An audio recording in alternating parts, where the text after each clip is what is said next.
Hi అండి. Hello! Hello! Welcome back to my channel మన life 123. నేను మీ దీపిక. నేను చాలా బాగున్నానండి. మీ అందరు ఎలా ఉన్నారు? మీ అందరూ బాగుండాలని మనస్ఫూర్తిగా కోరుకుంటున్నాను. అయితే ఈరోజు నా ఈవినింగ్ రొటీన్ అండి. నిన్న తీసిన వీడియో నిన్న ఈవినింగ్ తీశాను. అయితే పిల్లలందరూ బయట ఆడుకుంటున్నారు. వాళ్ళని చూయించాను మీకు. లోపలికొచ్చిన తర్వాత డిన్నర్ ప్రిపరేషన్ చేస్తున్నానండి. Aloo fry and chapati. Aloo fry చపాతీలోకి చాలా బాగుంటుందండి. ఆలూ ఫ్రై అయినా ఎగ్ అండబుజ్జి అంటారు కదా, ఆనియన్స్ వేస్ట్ చేస్తారు, అదైనా చాలా బాగుంటుంది చపాతీలోకి. అయితే నేను ఆలుగడ్డ మొత్తం పీల్ చేస్తున్నాను. అది తీసిన తర్వాత సన్నగా కట్ చేసుకోవాలండి ఆలూని. అప్పుడే ఫ్రై చేసుకుంటే బాగా క్రిస్పీగా వస్తాయి ఆలు. అయితే ఇంకో టిప్ ఏంటంటే ఆలూని కొంచెం సేపు సాల్ట్ వాటర్లో ఉంచాలండి. ఉంచితే ఆలూలోంచి వైట్ కలర్ వస్తుంది కదా, అదంతా పోతే ఫ్రై అనేది కొంచెం బాగా వస్తుంది. అందుకనే నేను కొంచెం సేపు ఆలూని సాల్ట్ వాటర్లో వేస్తున్నాను. సాల్ట్ వాటర్లో వేస్తే బాగుంటుంది. అయితే వీలైనంత సన్నగా కట్ చేసుకోండి. ఆనియన్స్ ఆలు మొత్తం మంచిగా సన్నగా కట్ చేసుకొని ఫ్రై చేసుకోవాలి. అయితే నా వీడియోలో మీకు ఏ చిన్న పార్ట్ నచ్చినా ప్లీజ్ లైక్, షేర్, సబ్స్క్రైబ్ చేసుకోండి. కొత్త వాళ్ళైతే ఖచ్చితంగా సబ్స్క్రైబ్ చేయండి. ఆల్రెడీ సబ్స్క్రైబ్ చేసుకున్న వాళ్ళైతే లైక్ చేసి కామెంట్ చేయండి. నా వీడియోస్ ఎలా ఉన్నాయి అనేది నాకు ఖచ్చితంగా చెప్పండి ప్లీజ్. అయితే బాండి పెట్టి దాంట్లో ఆయిల్ వేసాను. ఫ్రైకి సరిపడినంత ఆయిల్ వేసి జీలకర్ర, కరివేపాకు వేసి కొంచెం ఫ్రై చేసుకోవాలి. అది ఫ్రై చేసిన తర్వాత ఆలూని దాంట్లో వేసేయాలి. చూసారా, వైట్ కలర్ వస్తుంది ఖచ్చితంగా వాటర్లో. అది తీసేసి ఆలూని వేసి బాగా ఫ్రై చేసుకోవాలి. అయితే 2 మినిట్స్ మూత పెట్టి మగ్గించుకోవాలండి. తర్వాత మూత పెట్టనవసరం లేదు. మూత పెడితే ఆవిరంతా దాంట్లోనే పడి వాటర్ వచ్చి మరీ ఫ్రైలాగా కాకుండా ఆలు కొంచెం మరీ కర్రీలా అయిపోతుంది. అందుకే కొంచెం సేపు మాత్రమే మూత పెట్టి మగ్గించుకోవాలి. కొంచెం అది మగ్గిన తర్వాత ఫ్రై కంప్లీట్ అయ్యేంత వరకు అసలు ఆలు పైన మూత పెట్టకూడదు. మూత పెట్టకుంటే క్రిస్పీగా బాగా వస్తాయండి. 2 మినిట్స్ మూత పెట్టి మగ్గించుకుంటే సరిపోతుంది. అది మగ్గేలోపు నేను చపాతీకి పిండి జల్లించుకుంటున్నాను. అది మంచిగా జల్లించుకున్న తర్వాత కొంచెం సాల్ట్ వేసి వాటర్ వేసి మంచిగా మిక్స్ చేసుకుంటున్నాను. అదంతా మిక్స్ అయిన తర్వాత ఆయిల్ కూడా వేసి మంచిగా మర్దన చేసుకోవాలి. దాన్ని కొంచెం ఎక్కువసేపు చేస్తే చపాతీలు బాగా వస్తాయి. 1/2 అవర్ నానబెట్టుకుంటే చపాతీలు బాగుంటాయి, మెత్తగా వస్తాయి అన్నమాట. అవి చల్లగా అయిన తర్వాత తిన్నా ఇట్లా గట్టిగా అవ్వకుండా మెత్తగా బాగుంటాయి.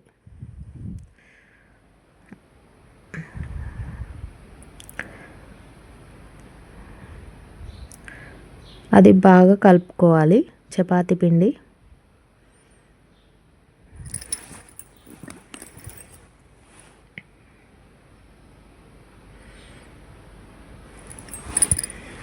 కలిపేసుకున్నాను. అయితే ఆయిల్ వేసి కూడా ఒకసారి మంచిగా కలుపుకోవాలి. కలుపుకున్న తర్వాత మూత తీసి ఒకసారి ఆలుని చూపిస్తాను.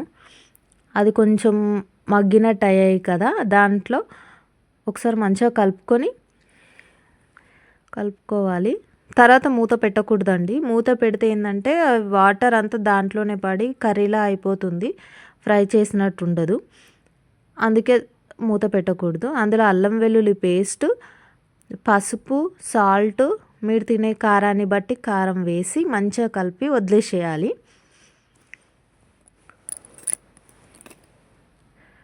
మంచిగా కలుపుకోవాలి. ఒకసారి కలుపుకొని మూత పెట్టకూడదు.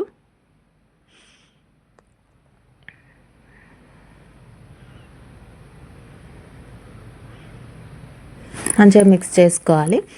అయితే ఆలూ కర్రీ అనేది నాకు, పిల్లలకి మాత్రమే, మా హస్బెండ్ తినరు. తన కోసమని టమాటా మెంతం కర్రీ చేశాను.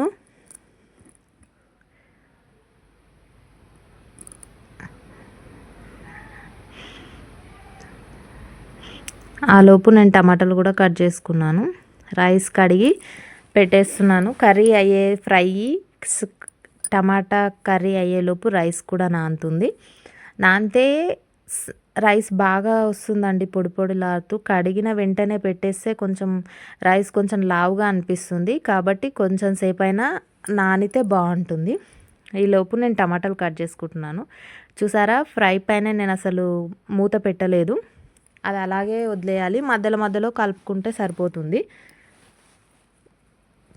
టమాటాలు సన్నగా కట్ చేసుకోవాలి. టమాటాలు చౌకగా ఉన్నాయి కానీ కర్రీ మాత్రం చాలా పుల్లగా అవుతుందండి. అసలు కర్రీ టేస్ట్ ఎంత మంచిగా కుక్ చేసినా కొంచెం పుల్లగానే వస్తుంది. అది టమాటాలు కాస్ట్ ఎక్కువ ఉన్నప్పుడు మాత్రం కర్రీ సూపర్ టేస్ట్గా వస్తుంది. టమాటాలు కాస్ట్ తక్కువ ఉన్నప్పుడు పులుపుగా అనిపిస్తుందండి కర్రీ. అవి స్టవ్ పైన పెట్టేసి బాండి పెట్టి ఆయిల్ వేసి టమాటాలు వేసాను. దాంట్లో మెంతం కూర కూడా వేసాను. టమాటా మెంతం కూర కూడా బాగుంటుందండి టేస్ట్. అది వేసాను. ఫ్రైలో మాత్రం కొత్తిమీర వేసాను. టమాటా కర్రీ పైన మూత పెట్టి 5 మినిట్స్ మగ్గించుకుంటాను. మగ్గించుకున్న తర్వాత వాటర్ టమాటాలోంచి బయటకు వచ్చిన తర్వాత అప్పుడు కారం వేసుకుంటాను. కారం, పసుపు అవన్నీ వేసుకుంటాను. ఈలోపు పిండి కూడా నానిందండి. ఒకసారి మంచిగా మళ్ళీ ఒకసారి కలుపుకొని ఉండలు చుట్టుకుంటాను. ఇంకోటండి, చపాతీలు మనం నార్మల్గా చేయడం కంటే కూడా ఫోల్డ్ చేసి ఆయిల్ పెట్టి ఫోల్డ్ చేస్తారు చూడండి. సమోసాలాగా చేసిన తర్వాత మళ్ళీ ప్రెస్ చేస్తారు కదా, అలా చేసి పెనం బాగా వేడిగా ఉన్నప్పుడు ఆయిల్ వేసి కాల్చుకుంటే చాలా మెత్తగా ఉంటాయండి. లోపల పొరల్లాగా వస్తాయి. అట్లా పొరలు రావడం వల్ల మంచిగా మెత్తగా సాఫ్ట్గా ఉంటాయి. మార్నింగ్ చేసినవి నైట్ వరకు కూడా చాలా బాగుంటాయండి మెత్తగా. చూపిస్తాను చూడండి, చాలా బాగా అనిపిస్తాయి. నేను ఒక సైడ్ పొడిపిండి ఆయిల్ తీసుకున్నాను, పాముకుంటున్నాను మంచిగా. కానీ కాకపోతే ఇలా ఫోల్డ్ చేస్తే ఎక్కువ టైం పడుతుందండి. మనం శ్రమ అనుకోకుండా చేస్తే ఈజీగా, అంటే కొంచెం ఇష్టంగా తినొచ్చు. సాఫ్ట్గా భలే ఉంటాయి. ఇది సమ్మర్ కదా, అట్లా నార్మల్గా చేసి వేసేస్తే ఏంటంటే గట్టిగా అయిపోతాయి. ఇలా చేస్తే మాత్రం 24 అవర్స్ అయినా కూడా మెత్తగా అలాగే ఉంటాయండి, బాగుంటాయి. కొంచెం ఆయిల్ వేసి ఫోల్డ్ చేయాలి.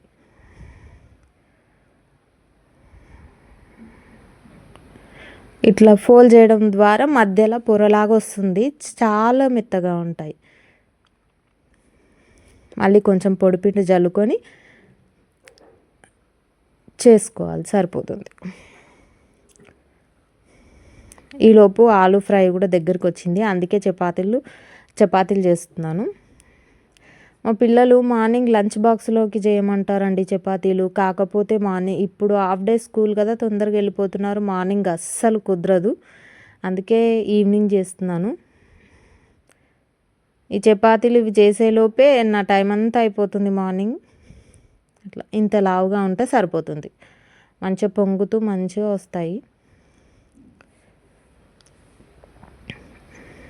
అక్కడ టమాటా మెంతం కూర కర్రీ కూడా అయ్యింది, అందుకనే రైస్ పెట్టేశాను. అన్ని చపాతీలు చేసేసాను. చపాతీలు చేస్తూ చేయొచ్చు కానీ నేను చేసేలోపు అక్కడ చపాతీ పెనం పైన ఉన్న చపాతీ మాడిపోతుంది. అందుకనే అన్నీ ఒకటేసారి చేసుకొని చేస్తున్నాను. అయితే ఆయిల్ వేసి ఇట్లా మంచిగా కాల్చుకుంటే మంచిగా పొంగుతాయండి. నెయ్యి ఇష్టం ఉన్న వాళ్ళు ఆయిల్ స్కిప్ చేసి నెయ్యి అయినా వేసుకొని చేసుకోండి, చాలా బాగుంటుందంట టేస్ట్. నెయ్యి నేను తినను, అందుకే నేను ఆయిల్తోనే చేస్తాను. మంచిగా కాల్చుకొని తీసేయాలి, చాలా బాగుంటుంది. పొంగుతూ మంచిగా మెత్తగా వస్తాయి.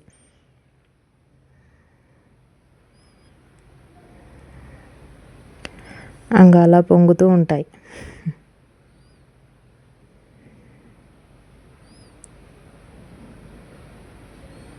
నా వీడియోలో ఏ చిన్న పార్ట్ నచ్చినా ప్లీజ్ లైక్ చేసి షేర్ చేయండి.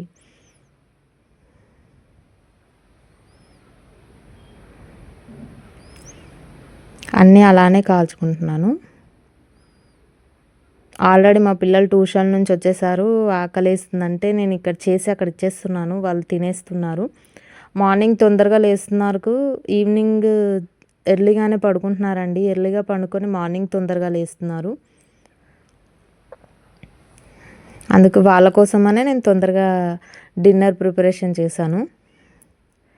అయినా చపాతీలు చేయడం అంటే నాకు మాత్రం చాలా పెద్ద ప్రాసెస్‌గా అనిపిస్తదండి.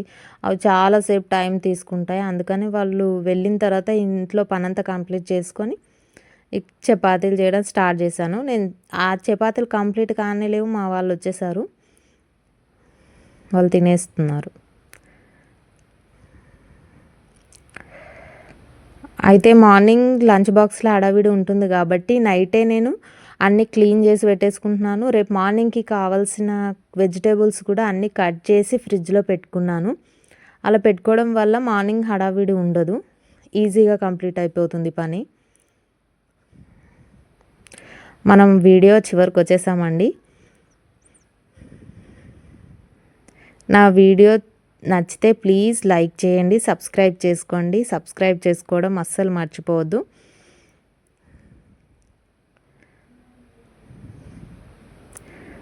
అన్నీ కంప్లీట్ పని నైటే కంప్లీట్ చేసుకుంటే మార్నింగ్ చాలా పీస్ఫుల్గా ఉంటుంది. నేనైతే ఇలానే చేస్తానండి. మీరు ఎలా చేస్తారో ఖచ్చితంగా కామెంట్లో చెప్పండి.